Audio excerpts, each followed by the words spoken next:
I'm Larry Magid, and this is Are We Doing Tech Right? A podcast from Connect Safely, where we speak with experts from tech, education, government, and academia about tech policies, platforms, and habits that affect our daily lives. And if you like what you hear, please subscribe and visit us at ConnectSafely.org.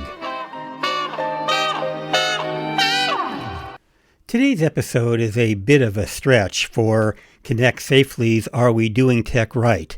But only a little bit of a stretch, because when it comes to online safety, we like to talk about ways in which the internet can help make us safer, or in this case, healthier, by understanding how food, exercise, stress, and other factors affects our glucose, which in turn has a big impact on our health.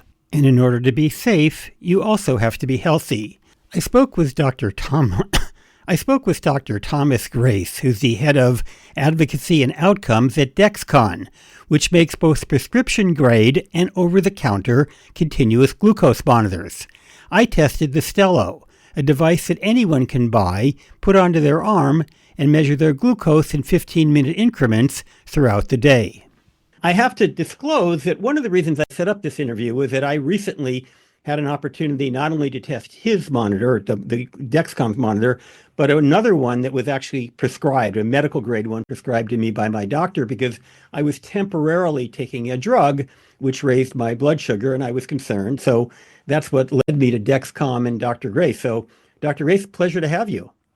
Hey, Larry, thanks for having me. Yeah, I'm excited that you got to try out Stelo, which is the first over-the-counter glucose biosensor designed for people with prediabetes or type 2 diabetes. But much like you, there's also a large portion of people trying it out because they're glucose curious.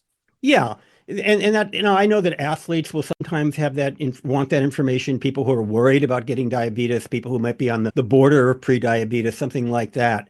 So it is interesting, and it's interesting also to note that you don't have to necessarily go to your doctor, but it does bring up a big question. I have to say, I am a data guy. I have several things that monitor my sleep. I'm even wearing a ring now, which is checking for my SpO2, my oxygen saturation, as I speak. And one of the things that has caused me more anxiety is sometimes I'll be looking at the data and I'll see something that scares me. My SpO2 will dip a little bit. My blood pressure will go up a little bit, or maybe even a lot. My sleep won't be as good as I want it to be. I'll see some apnea indexes. And this actually brings up anxiety. In fact, I think back to many years ago. I thought I was having a heart attack, and I got so anxious that the impulse that I was having a heart attack got even worse.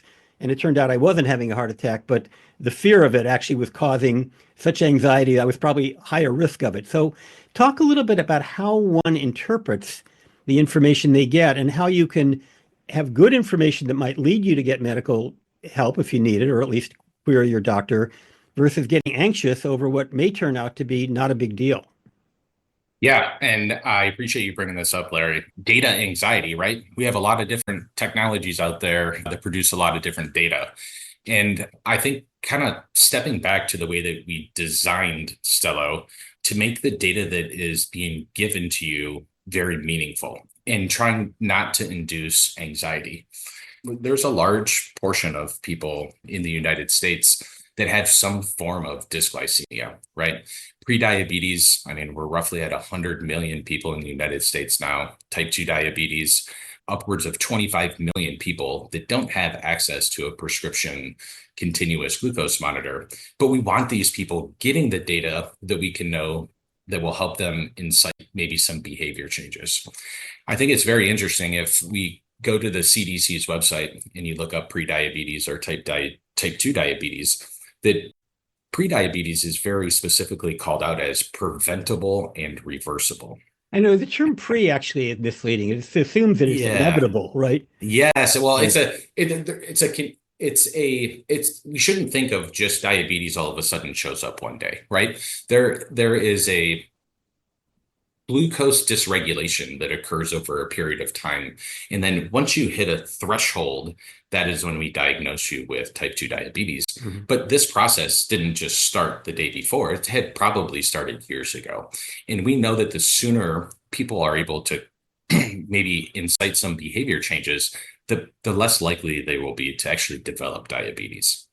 But the treatment for prediabetes and type 2 diabetes is very similar in the fact that we as clinicians, the first things that we should tell people to do is to do two things. We have to be much more careful with the foods that we're eating, and we should try and get more physical activity.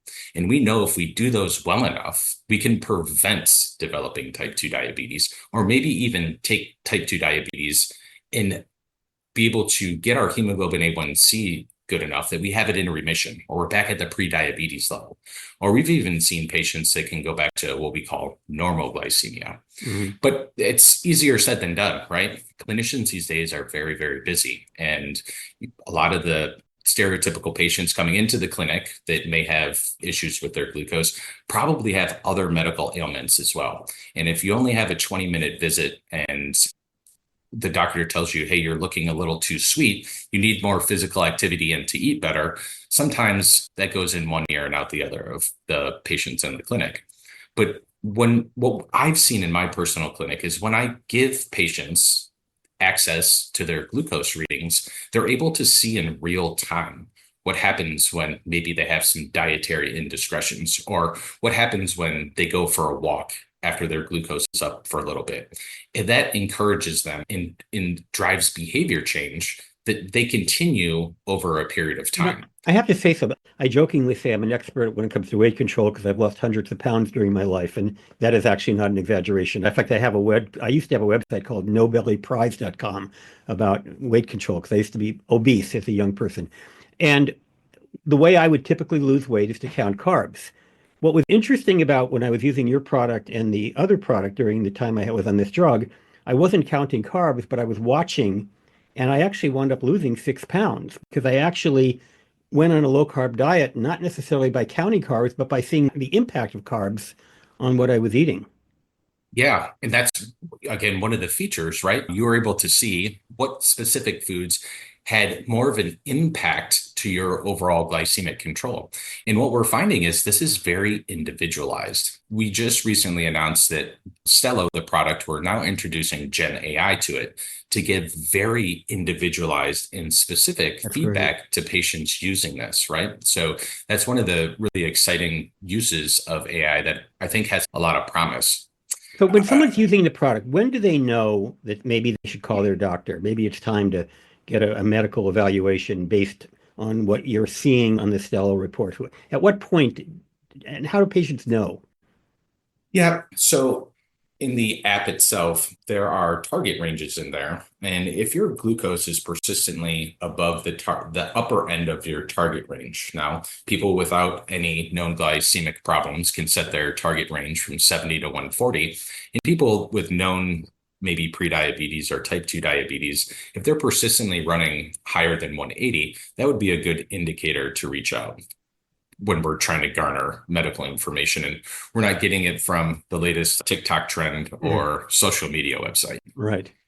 Yeah. In fact, it's interesting you say that. I actually have used ChatGPT for medical advice, but I always check against Mayo.Clinic or National Health Service or some reputable site. I would never take a pill based on what ChatGPT tells me, even though most of the time it's accurate, but you never know for sure. Yep. Double check and triple check. Exactly. If it's important. Tell me how the device works. I know that you put it on your arm or something. It's subcutaneous. Is it actually getting access to blood, or what is it actually seeing, and how is it measuring it? Yeah, so that's an excellent question. So, and it doesn't hurt. I can tell you for sure that you don't know it's there. Very, very simple to apply. So that's the first win here. Is over the years, this has gotten seamlessly better. And so there is a small wire that sits just underneath the skin, and it is measuring your glucose intracellular. So it's not actually sitting in a blood vessel, but it has access to the blood vessels. And what's happening there is that the glucose is constantly flowing in and out of blood. And so indirectly, you're getting a blood glucose. But this data is a little bit behind where your actual blood glucose is. But in the world of algorithms, we can predict where your glucose is at in the moment based on trends, right? So some people, when I explain it like that, will ask, well, is it really accurate? And so we have to understand that there are millions of people with type 1 diabetes using this product to make decisions. So the continuous glucose monitors these days are as accurate, if not more accurate, than any of the finger stick glucometers that are actually used in Really? blood. Wow. Yes. And I wanted to go back too. So at the very beginning of the podcast, you had mentioned medical grade and over the counter. Right. Our over the counter continuous glucose monitor is the most accurate on the market, and it is as accurate, if not more accurate, than the finger traditional So how glucometers does on it the differ? market. How does it differ from the ones that require a prescription? So it differs in a few different things. So the prescription product, Dexcom G7, has alerts and alarms built into it designed for people at risk for hypoglycemia. The most That's notable the one, low blood sugar. yes, from low Yeah. blood sugars. So if my glucose were to go low while we were doing this podcast, you would hear my phone beep at me, and I would know to grab a snack in advance of my glucose actually going low. So it's Okay. a predictive, urgent, low, soon alarm. Oh, And good. so that's a lifesaver for people at risk for I've been hypoglycemia. with people with type 1 diabetes who have had almost a psychotic episode, momentarily at least, until they had some sugar. Yeah, because you can think you're starving your brain of glucose in that moment. And that, unfortunately can be fatal if left untreated for a long period of time. Mhm. But we now live in a world where we have access to this technology. Now, another part or feature that Dexcom G7 has is its connectivity. So we're able to now connect the prescription product to pumps that will automate insulin delivery. So it'll automatically adjust the dose of insulin based on where your glucose is That's trending. amazing. It is amazing. And that has really been the standard of care for the last several years. The over the counter product, Stelo, also is designed to deliver your glucose data a little bit differently. It refreshes every 15 minutes Yeah. because, as you had mentioned, we don't want a anxiety driven device. We want the data to be delivered to people in a way that they can make changes when they need to and that the data is meaningful. It's So we funny you don't say it want because I mentioned to you offline, my doctor prescribed a competing product, the Freestyle Libre, which I assume has some of the similarities to your prescription product, and it was giving me data, in real time. And I was getting very anxious and I was, looking at it constantly. And when I got to the Stelo, at first I said, oh, this is too bad. And then I realized that's actually a feature. design Yeah. that way on purpose. Yeah, exactly. And also inside of Stelo, which we also have in the G7 app, you're able to log your meals, log your sleep, Yeah. activity. And so your clinician on the back end has access to that data. And kind of bringing this full circle, the over the counter product, you don't have to ask your doctor for it. You can go get it yourself. But it's my dream that clinicians will at some point really want to look at this data for the patients. And what we've tried to do there in the design process, which we did offline, it took us less than a minute for you to log into the app to share your data to me, and then we could look at it Yeah, that together, was interesting. right? It was, in less than a minute, we're able to in look at data, and I'm on the other side of the United States that you're on. Let's So talk about, at least as I know it, there are three medical tests that I'm aware of that I've taken in my life. One, of course, is the fasting glucose, which you take. The other is the A1C. And then I'm also familiar with glucose tolerance tests. And I wonder if you would tell me how these are similar and differ from those three, or if there are others that I'm not aware of besides those three. no, those are the ones that we've used. The glucose tolerance test is something that will be more of a historic parameter. Basically, we're ingesting a large load of glucose and then seeing how the body reacts to it over a period of time. In today's world, what we use is your hemoglobin A1C. Hemoglobin A1C is a 90-day retrospective look back at your glucose. The long and short of it is it's based on our red blood cells, which are usually in our circulation for around 90 days. Mhm. And they're bumping into sugar that's in our bloodstream. More sugar that's in our bloodstream, the more they bump into, the more sugar that binds to the hemoglobin A1C chain of the red blood cells. So Mhm. kind of like a hot donut fresh out of the fryer, you roll it in powdered sugar. The more powdered sugar that's there, the more that will bump into it. A relatively accurate number. And then your third one you gave me was fasting glucose, also a hopefully to be historic number. Glucose is not static, right? And so if you fasted all night, but you got up and you were stressed out, you're going to get your glucose drawn. And then you watch someone come at you with a needle that could be anxiety provoking, even thinking about getting your blood drawn, which could raise your blood glucose temporarily in the moment.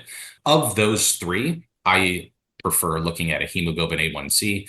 Gives me more of a large picture of what glucose has been doing over the last 90 days. I'll tell you my own experience because I'm curious about this. I mentioned before that I got into this because I was taking some medication that was not designed to lower your blood sugar, but that was a known side effect, a temporary. I only had a Yeah. 14-day dose of this. But Yeah. just prior to the medication, I went to the doctor, to the medical lab. I got an A1C and a fasting glucose. The fasting glucose was 102. The A1C was 5.1. The fasting glucose was a little above the 100, and the A1C was right where it should have been. But what's Yeah. interesting is on yours and the other ones, when I woke up in the morning, it was always about 90, 92. Yep. So why would your device tell me I'm 92 when I've fasted all night, and the doctor's office tell me I was 102? But I want to also tell you that sometimes, even before I ate anything, it would go up a little bit after I took it in the Yes. morning.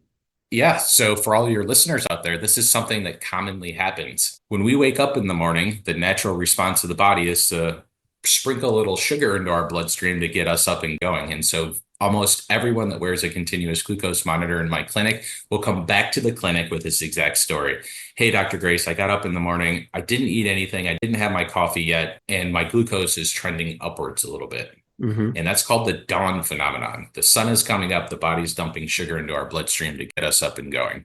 Um, So uh, just to say, if I were to rush to the blood lab at 6 in the morning and get my fasting glucose, would it be higher than when I got to take it at 10 o'clock in the morning that day, or different? I mean, lower? Is this like a snapshot of the moment? it's a snapshot of the moment, and it all could depend day by day by day, So to it's be sort of very like honest blood with you. pressure. I can go to the doctor and I can have a blood pressure of, let's say, 140 over 90, and then I can go home over a period of time and average 120 over 80. And on the flip side of that, you could eat the same thing 3 days in a row, fast for 3 days in a row, and have different glycemic responses. All of this kind of data, whether it's our blood pressure monitor, our smartwatch, is basically different than when you go to the doctor's office because you only go to the doctor in some cases once a year or even less. With your device and all these other devices out there, we can have this data on an ongoing basis. And what's the value of that versus the doctor? Yeah. I don't want to start people on medications because for the 2 minutes that they were in the doctor's office, their blood pressure was slightly higher than what we recommend, which they're normally running at home. And so the more data I have as a clinician, the better choices I can make Yeah, for my patients. yeah. But at the other hand, as we were talking about earlier, there's such a thing as too much information, which can create anxiety. In fact, I was talking to a sleep doctor, and I can't remember the term he used, but there's actually a term which basically means losing sleep because you're paying too much attention to your sleep. And, so the anxiety of information and how you manage that, I think is really important. And I was wondering if Well, you'd comment on that. and back to your case in point, said you had been watching your SpO2, and when it would dip, that would give you it was stress inducing Oh, for you, right? absolutely. And so how you deliver that data to patients, I think is also very important, right? So if you had a momentary dip in your O2 level, whether it be your sensor wasn't measuring your oxygen level appropriately or you weren't getting it, but it was only momentary, that could be anxiety provoking for people. But how to make sense of what that number actually means is also very important. So that's the education part of it. And I think that in the glucose sensing world, Stelo has done a really good job in their not only the way that we're delivering the data to patients, but also the amount of education that's available inside of that app, from the very simple things of what is glucose and why is it important, all the way down to micro minutia of meals and how those affect your glucose. I mean, you could spend a week going through all of the information that's inside there. And also being able to take this data to your clinician, whether it be on your phone to be able to show them, or if the clinician wants to log into the cloud-based software to easily pull your data up to make that data meaningful. We don't want to be driving anxiety. And like you had Yeah. said, getting the data delivered to you every 15 minutes compared to what you were doing before was more meaningful for you. And, Yeah. Everybody's different, right? For me, if I'm getting my glucose data every 5 seconds, I would probably look at that, but there's nothing I can do about it, right? Like if it was a little bit high, I knew that I wouldn't take my medications any differently than I had taken them before. You Right. just have to wait. So, Yeah, no, I actually, having experienced both, I actually came to the realization that it was better not to have to get it in real time in my situation. Now, that may be different for somebody who, has a serious medical issue. I'm not sure, but it certainly for me, it was useful. So tell me in addition to people who are like potentially worried about diabetes or prediabetes, do athletes is that a market for this technology? What are the other markets for who would be interested in this? yeah. So, look, I mean, I'm going to start off with a big number, right? So we're roughly 380 million people here in the United States. There's 125 of them that should be looking at their glucose intimately. Those are people with prediabetes or type 2 diabetes without access to the prescription product. So that's a big number. Yeah, And then there are people doing what I call biohacking, right? That are using this for athletics or other training. Yes, there have been people that have made significant improvements to endurance athletics based on seeing their glucose when it's trending downwards and then being able to give themselves a little bit of fuel along the way. So, yeah, another market there. But much like your temperature or your blood pressure or your heart rate, glucose is vital, right? If you think about this, a few years ago, we had the ability to go onto the internet and easily order a pulse oximeter, which gives you your heart rate and your oxygen level. And right. then we got a blood pressure cuff to measure your blood pressure, and you can order a thermometer to check your temperature, right? And now we have a wearable that has all of those in there. The one missing piece is the one that I think is the most important, which is glucose. And we Yeah. now live in a time where we can go on the internet and order that to start watching that data. In my opinion, it's as important, if not more important. And I think it's the missing link in our overall metabolic health. And we had talked a little bit offline about the big picture. And I'm excited when we tie glucose into those other things that we're Well, tracking so intimately as well. is it useful to just get 1 month supply to try it out? And will you learn enough in a month that you can kind of not necessarily have to reorder if it's a financial burden? Stelo is $99 a month if you don't sign up for a subscription service. We've even seen the cost come down to $89 a month if you sign up for an auto renewal. So, That's even better. yeah, excited about that price point. But at the other end of your question, let's say you're interested in just saying temporarily. Yes, absolutely. And it's not my hope that people will discover that they may need to talk to their doctor, but the earlier we can get ahead of people having any glucose abnormalities before it turns into prediabetes or before it turns into type 2 diabetes requiring medications, maybe they were able to look at their glucose temporarily and make some meaningful changes in some of the behaviors that they have, right? They found out, for me, one of the sugary drinks, right? A lot of people don't understand that some sugary drinks have as much sugar in them as we need in a whole meal. And there'd be times I'll take my children out to eat and I'll watch someone have 2 or 3 sugary drinks with a meal. Yeah. Well, how long do we think that the body can keep up with that before it gets, we're having issues Oh, with glucose, right? And so, yeah, we have to yeah, wrap up, but I do have one last question. Is it an interesting exercise? And I haven't tried this yet because I was using it during a period when I was actually eating a very low carb diet. But it'll be an interesting exercise to try out different foods. Like, okay, I'm going to have oatmeal this morning and see what happens. Now I'm going to have a Coke and see what happens. I'm going to have sushi rice versus brown rice. Is that something people do to kind of get a sense of how their body reacts to different foods? I want everyone to do that, Larry. These are the funnest conversations I have in the clinic. And the case in point is I know people are paying attention to what they're eating and seeing what foods affect their glucose. I'll give you even something even more fun.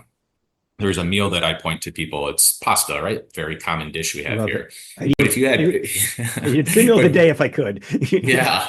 So if you had pasta, meatballs, and a salad, if you ate those in that order, pasta, meatballs, and a salad, it would have a different effect on your glucose than if you ate salad, meatballs, and pasta. And so when I tell people Which to is try, better? the salad first, then the meatballs, then the pasta. And I tell people this, and they all come back so excited to tell me what they saw and how they learned it. But this is exactly what we want people to understand, to become more in tune with what they're eating, the way that they eat it, what happens when they have activity, and try and put those pieces together. It's my experience that when patients go to their clinician and their clinician tells them, don't do this, you need to get 10,000 steps and do this. It's really hard for people to take that when if they feel like they're being criticized or judged in what they're doing. But The other when thing I like about this is normal, like yeah, you go on a diet to lose weight. You don't lose weight in a day. You have to have patience to see the results. yes, What's cool about this is you actually see the results in almost real time, within minutes. it makes it meaningful in the moment, right? Yeah. So to go back to that though, in light of doing that in my clinic, what I do is I give people access to the technology, let them look at it, and they come back and they figure it out on their own. One person can tolerate food X, and then other people have a real tough time with it. Everybody is different. And so Mhm. this lets people figure out what they should and shouldn't be doing on their own. Dr. Thomas Grace from Dexcom talking about Stelo. Thank you so much for taking the time. My pleasure, Larry, anytime.